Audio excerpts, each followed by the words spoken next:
Le match contre le Bahreïn a été très pédagogique et je vais vous expliquer le pourquoi. Tout d'abord, il faut savoir que la RDC était en train de tester son effectif. Dans les vidéos précédentes, je vous ai dit que l'effectif que la RDC a actuellement ne sera pas l'effectif et que la RDC utilisera pour les matchs de barrage contre le Maroc. Parce que la plupart des cadres de cette équipe sont titulaires dans leur club et ne pouvaient pas venir. Et même alors, certains qui étaient même présents ne pouvaient pas continuer avec le jeu. Le cas d'Edoka Embe qui, à quelques heures du match, a été obligé de rentrer en Angleterre parce que son club, le Watford, devrait affronter Burnley pour essayer de se maintenir dans le championnat. Dans le cas contraire, ils seront relégués. Et Edo n'a pas été à mesure de jouer le match d'aujourd'hui parce que son club avait demandé à Hector Cooper de leur permettre de récupérer leur milieu de terrain. Et Cooper avait répondu favorablement à leur demande. Et ça c'est pour vous dire que l'objectif des Cooper aujourd'hui n'était pas de gagner le match. Et pour moi, je pense même que perdre le match d'aujourd'hui, c'est vraiment très capital. C'est important pour nous de perdre le match d'aujourd'hui. Parce que si la RDC devait gagner le match d'aujourd'hui, la RDC devait être dans une distraction comme pas possible. Pourquoi je dis ça?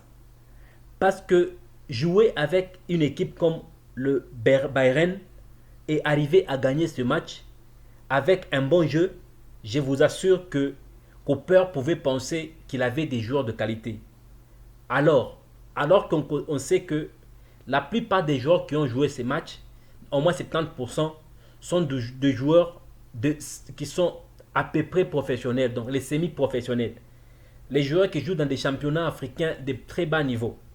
Et certains d'entre eux, qu'on se le dise la vérité, jouent même dans notre propre championnat qui n'est pas actuellement à la hauteur.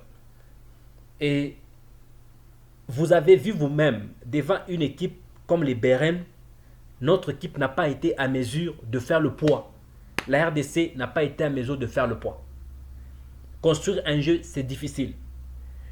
Faire 2 ou 3 passes, c'est difficile. Pourquoi? Parce qu'il y a eu beaucoup de choses qui n'ont pas tourné rond. Je prends l'exemple de l'attaque. En attaque, on a eu Bolassier, on a eu Bongonda, on a eu Sankara qui faisait des montées aussi, qui suppléait en tout cas l'attaque, Fabrice Sakala. Mais quoique tout était organisé, Bongonda avait l'impression d'être seul en attaque. Aucune possibilité d'être alimenté, aucune possibilité d'alimenter les autres. Et s'il arrivait à alimenter les autres, il perd les ballons. Et s'il arrivait à récupérer la balle, il n'a personne avec qui jouer. Et Bongonda s'est retrouvé dans une situation très compliquée. Et au-delà de ça, Bongonda a aussi beaucoup de défauts. Pourquoi défaut? Parce que Bongonda a vraiment tendance à garder le ballon beaucoup de temps au pied.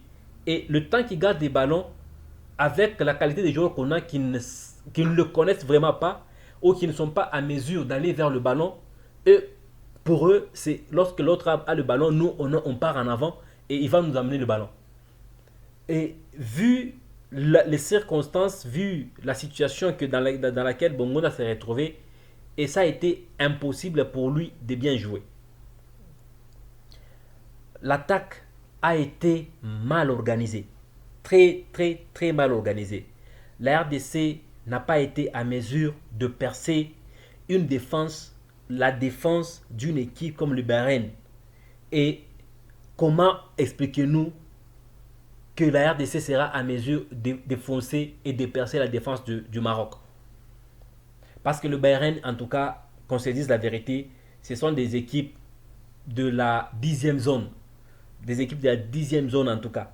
Je ne sais pas si quelqu'un peut me dire une année où il a vu le Bahreïn en Coupe du Monde. Jamais. Et Une équipe comme ça, vous perdez un match devant une équipe comme ça, quoique ce n'était pas important. En tout cas, il ne fallait pas perdre le match. Mais perdre le match aujourd'hui n'a pas été un problème parce que ça nous donne la possibilité de retravailler et de réorganiser l'équipe. Comme je vous ai dit auparavant, l'objectif des coupeurs aujourd'hui n'était pas de gagner le match, mais plutôt de détecter certains joueurs. Et je peux vous assurer que parmi les joueurs qui ont joué aujourd'hui, peut-être 4 seront reconduits. Et parmi les 4, on peut avoir Tisserand.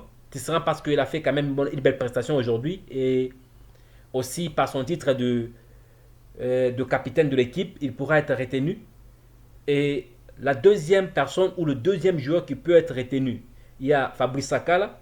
Sakala a fait en tout cas un très bon jeu aujourd'hui. Il a été au four et au moulin. Il a été à l'attaque et à la défense.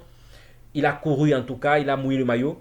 Sakala mérite être sous la liste définitive. Il y a Théo Bongonda.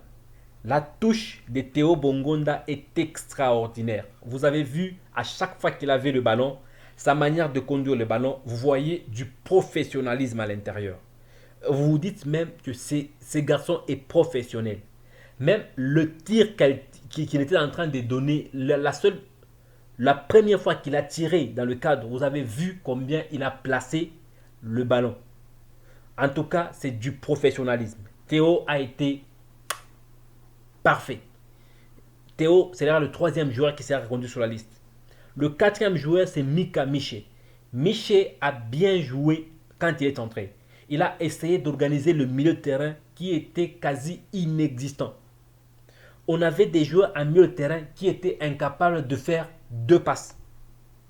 Incapables d'alimenter l'attaque. Des milieux de terrain, en tout cas, de nom.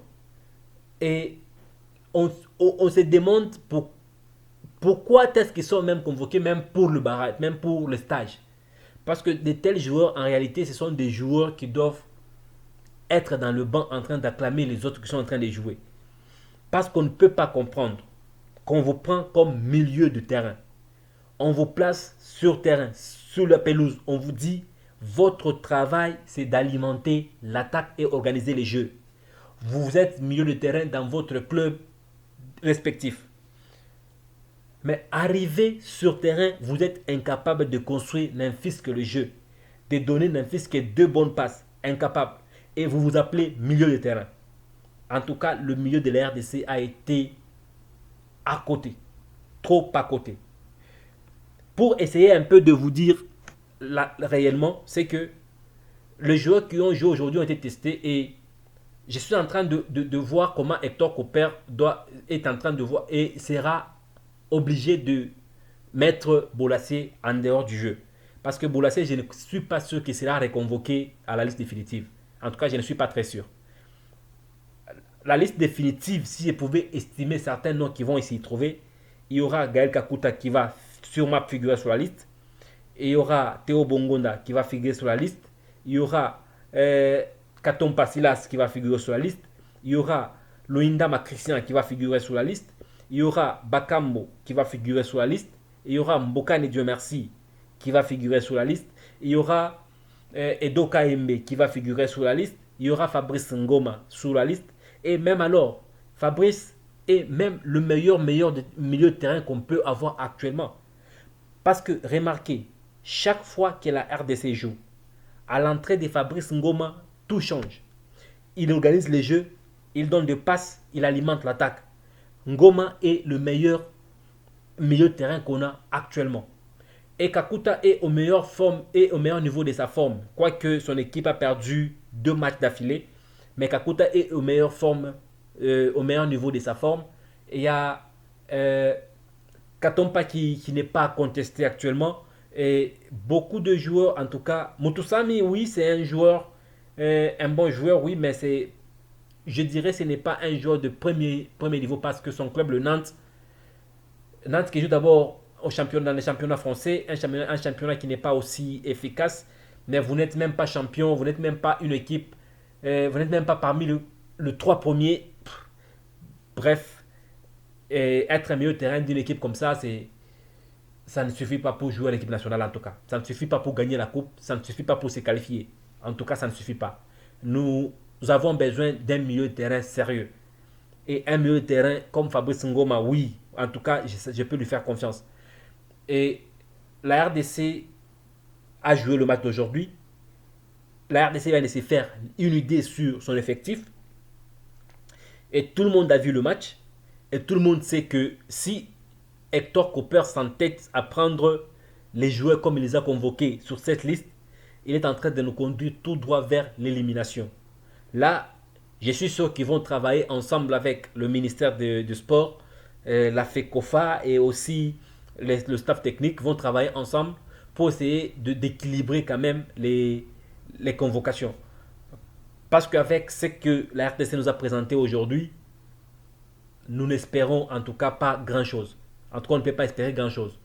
Et nous avons encore de la confiance parce que l'équipe n'a pas été vraiment l'équipe type, n'a pas été vraiment l'équipe A. C'est presque A, mais avec un petit prime au-dessus. Et la plupart d'entre eux ne sont peut-être même pas titulaires dans leur club et même pas titulaires à l'équipe nationale parce que la plupart d'entre eux n'ont jamais commencé le match. Il y a seulement quelques-uns, les Sakara, les Sakala, les Bolassier qui ont déjà commencé le match, les Tisserand qui jouent presque tout le match. Et les autres ici, ce sont les joueurs qui viennent d'arriver, les joueurs qui viennent tout le temps mais qui ne jouent presque pas. Et aussi, on a un problème de gardien, Kasumwa, qui n'a pas de club actuellement. Kasumwa n'a pas de club, non seulement qu'il n'a pas de club, disons, un joueur qui n'a pas de club, en tout cas, n'est pas au meilleur de sa forme. En tout cas, il ne peut pas nous présenter grand-chose. S'il a des bons tireurs, des bons joueurs, quoi qu'ils sont défenseurs dans leur club, comme Hakimi, défenseur dans son club, mais il est attaquant dans son équipe nationale, un joueur comme Hakimi devant, je ne crois même pas qu'il y aura grand-chose. Et nous devons soit changer de joueur, soit faire en sorte que notre gardien ne soit pas en contact permanent avec les attaquants de l'équipe adverse, soit de l'équipe du Maroc. Et ça, c'est notre petite analyse. Nous pensons pouvoir vous donner l'actualité fréquemment. Et pour ceux qui sont venus pour la première fois sur notre chaîne, nous vous disons que nous donnons l'actualité en République démocratique du Congo et aussi dans le monde en général. Mais si notre vidéo vous a plu, nous vous demandons de bien vouloir vous abonner, de la partager et aussi de cliquer la cloche de notification afin de ne pas louper nos prochaines publications. Merci et à la prochaine.